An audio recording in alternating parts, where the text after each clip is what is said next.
안녕하세요, 한동화입니다. 무결점 법인 만들기 8번째 시간입니다. 오늘은 법인 설립 시 많이 궁금해하는 현물 출자와 포괄 양수도를 간단히 정리하고 현실에선 어떻게 적용되는지 살펴보겠습니다. 끝까지 봐주시고요. 이 영상을 주변에 함께 부자가 되고 싶으신 분들 10명에게 공유해 주세요. 여기 가운데 공유 보이시죠?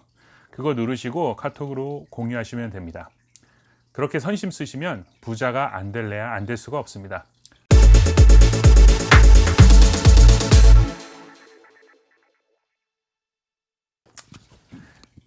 제가 법인에 대해서 강의를 하면서 난이도 조절에 가장 고민이 많이 되는 부분이 오늘 얘기하고자 하는 내용입니다. 현물 출자와 포괄 양수는 일반적인 듯 하면서도 잘 안 쓰이는 방법입니다. 특히 부동산 법인 설립에서는 더 그렇습니다. 왜 그런지는 잠시 뒤에 살펴보기로 하고요. 제가 만나는 법인 대표님들은 대부분 현물 출자나 포괄 양수도를 아예 모르시거나 설립 당시 들어본 정도? 그렇게 생각하고 계십니다. 하지만 법인을 공부하시는 분들은 이러한 내용을 좀 깊게 알고 싶어 하십니다. 저는 다시 한번 강조드리지만 스마트폰은 사용할 줄만 알면 되는 것이지 그 작동 원리까지 알 필요는 없습니다. 좀 더 솔직히 말씀드리면 이러한 것은 전문가의 영역입니다. 공부한다고 해서 딱히 쓸데가 없습니다. 그나마 법인 설립 자체는 셀프로 가능하지만 현물 출자나 포괄 양수의 방법으로 법인을 설립하시게 되면 반드시 전문가의 도움을 받으셔야 합니다. 그렇다고 아예 모르시면 안 되겠죠. 오늘 이 시간에는 대표님의 리더십을 발휘할 정도로만 살펴보도록 하겠습니다. 법인을 설립할 때 자본금이 필요합니다. 통장 증빙을 통해서 입증하시겠죠. 법인의 주식 가격이라고 생각하시면 됩니다. 이 자본금을 현물로 출자하는 것이 현물 출자입니다. 너무 간단한가요? 예를 들어서 현금은 없지만 1억짜리 부동산이 있는데 이 부동산으로 법인을 설립하는 것을 말합니다. 1억짜리 부동산이었으니 자본금이 1억인 법인이 될까요? 이렇게 간단하면 너무 좋겠죠. 이론은 간단한데 절차가 까다롭습니다. 이 부동산이 10억의 가치가 있다는 것을 어떻게 인정받을까요? 감정평가서와 회계감사 보고서를 작성해야 합니다. 이 두 서류의 수수료가 상당히 비쌉니다. 아마 수백에서 수천만 원 될 겁니다.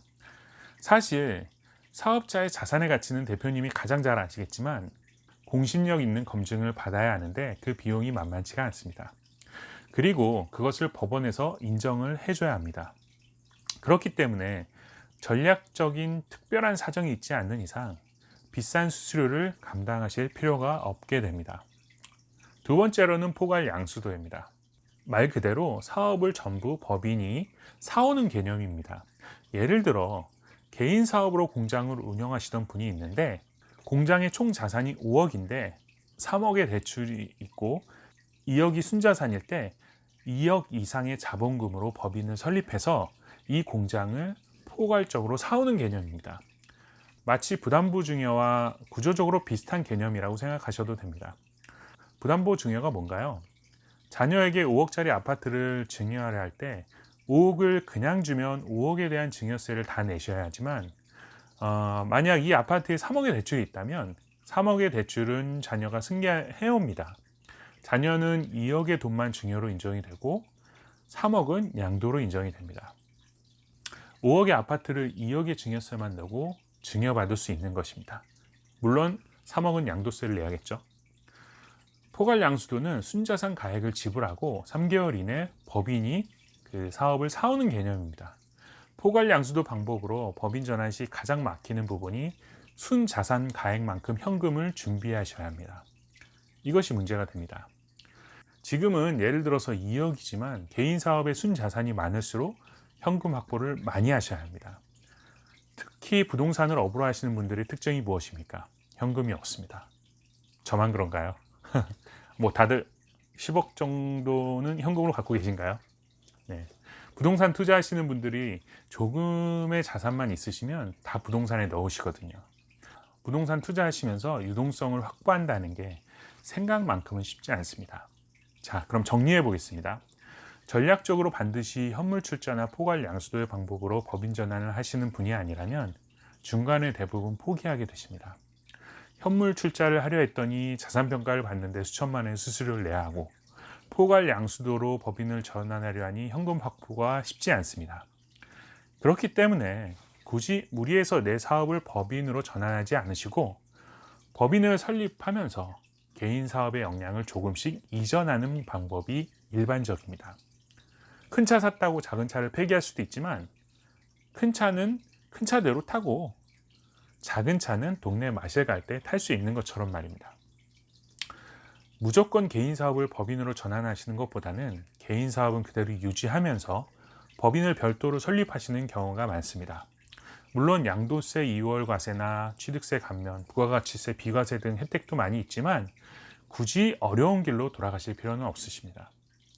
이전에 부동산 자산이 너무 많아서 상속세 문제로 현물 출자나 포괄 양수도로 그 법인 전환을 계획하시던 분이 저에게 상담을 왔습니다. 나이가 한 50대 후반 정도 되셨습니다. 제가 솔루션 드린 것은 이렇습니다.